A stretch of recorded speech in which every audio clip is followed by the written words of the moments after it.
Burung hantu adalah predator malam yang telah berevolusi selama jutaan tahun sebagai pengendali alami dalam keseimbangan ekosistem.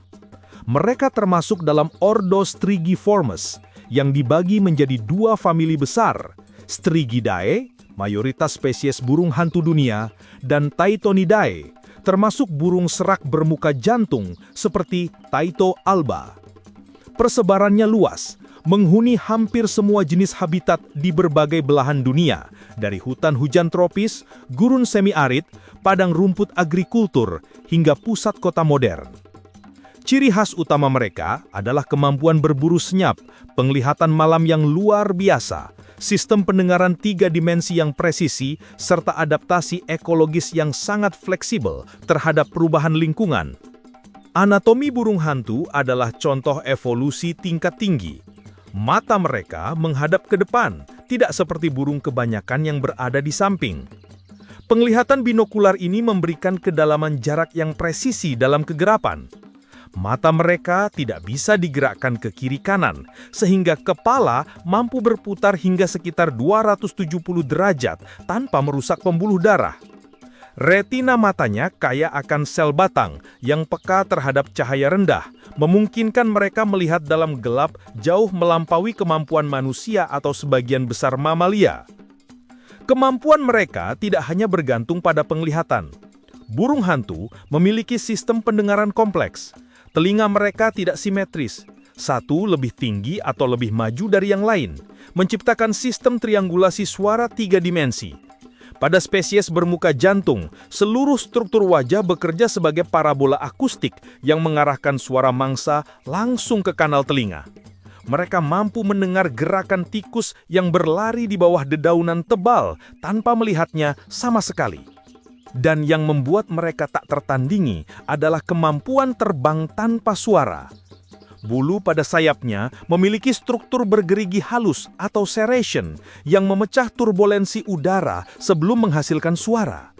Serat bulu yang lembut menyerap gesekan udara. Ketika terbang, suara yang dihasilkan hampir nihil.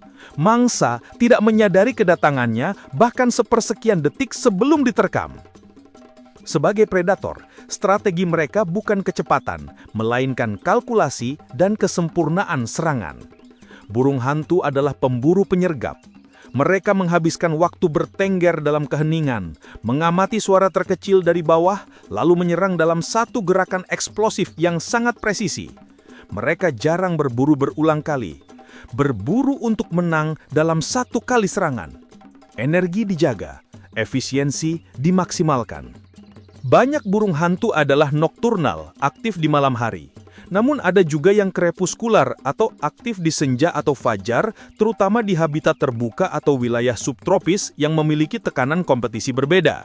Variasi ini mempengaruhi pola mangsa dan adaptasi perilaku. Spesies kecil seperti celepuk lebih suka serangga terbang, sementara jenis besar seperti Eurasian Eagle Owl mampu menjatuhkan kelinci hingga kalkun muda. Spesies terbesar dapat memiliki bentang sayap lebih dari 2 meter. Dalam sistem pangan alam, burung hantu bukan predator rakus.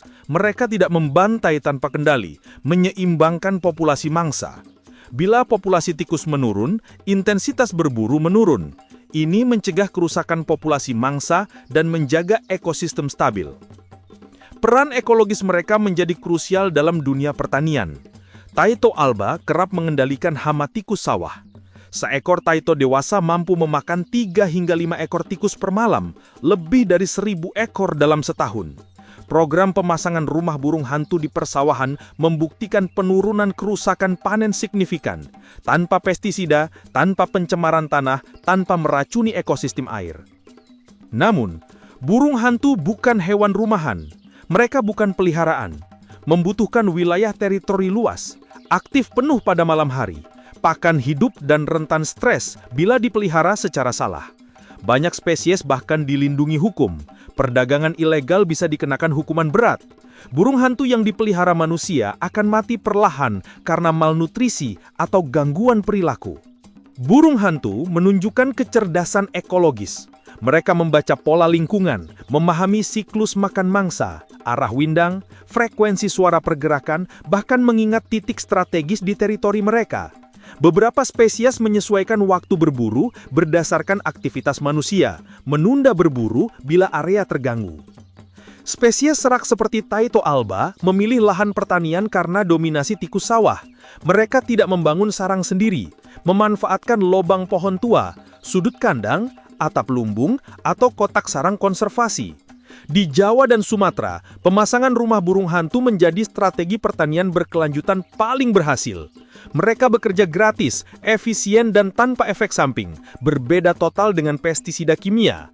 Spesies celepuk berburu serangga, jangkrik, kadal kecil, dan tikus mini. Walau populer, mereka tetap bukan hewan domestik. Pola makan kompleks, tidak boleh diberi pakan sembarangan. Dalam kondisi penangkaran tak ideal, mereka perlahan kehilangan insting berburu, stres, dan perilaku degeneratif. Secara sosial, burung hantu sebagian besar soliter, mempertahankan teritori tegas. Hanya saat kawin, mereka monogami musiman. Anak-anak belajar berburu dari induk, bukan naluri penuh. Proses ini rawan terganggu bila habitat terganggu manusia.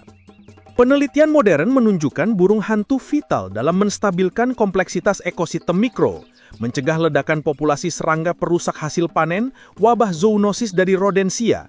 Keberadaan mereka menjadi indikator lingkungan sehat. Perlindungan habitat menjadi prioritas utama. Menjaga hutan tak hanya soal pohon, tetapi menjaga predator puncak tetap berada di puncak piramida ekologi. Jika mereka hilang, sistem akan runtuh berantai dari bawah hingga atas, manusia menerima dampaknya paling besar. Mereka bukan sekedar burung malam, mereka adalah mekanisme senyap menjaga dunia tetap seimbang. Mata mereka melihat dalam gelap, telinga mereka membaca denyut kehidupan yang mulai mendadak menghilangkan ritme alaminya. Menghargai burung hantu berarti menjaga arsitektur keseimbangan bumi agar tetap utuh. Mereka adalah penjaga yang tidak meminta tepuk tangan. Mereka hanya butuh ruang untuk terus bekerja. Dan selama malam tetap ada, mereka akan tetap menjadi senyap yang menjaga dunia. Burung hantu mewakili konsep tertinggi dari harmoni ekologi. Predator yang menjaga, bukan menghancurkan. Mereka tidak lahir untuk mendominasi, tetapi menstabilkan. Seluruh anatomi, perilaku, dan strategi hidup mereka dirancang untuk efisiensi dan keseimbangan. Jika manusia menghormati sistem alam sebagaimana burung hantu menjalankannya, dunia pertanian tidak bergantung pada racun, kota tidak menumpuk sampah biologis, dan wabah hewan perusak tidak menjadi ancaman tahunan. Para ahli ekologi memperkirakan burung hantu akan menjadi salah satu agen konservasi paling penting. Bekerja secara natural tanpa memaksa alam membayar harga balik. Selama hutan berdiri, malam sunyi dan kehidupan liar tidak sepenuhnya dikunci dalam beton dan lampu buatan, burung hantu akan terus mengawasi manusia, bukan sebagai ancaman, melainkan sebagai penjaga yang diam. Mata mereka tidak sekedar melihat, memantau stabilitas dunia yang diam-diam bergeser. Telinga mereka tidak hanya mendengar, membaca denyut kehidupan yang mulai kehilangan ritme alaminya. Menghargai burung hantu berarti menjaga arsitektur keseimbangan bumi agar tetap utuh. Mereka adalah penjaga yang tidak meminta tepuk tangan. Mereka hanya butuh ruang untuk terus bekerja. Dan selama malam tetap ada, mereka akan tetap menjadi senyap yang menjaga dunia.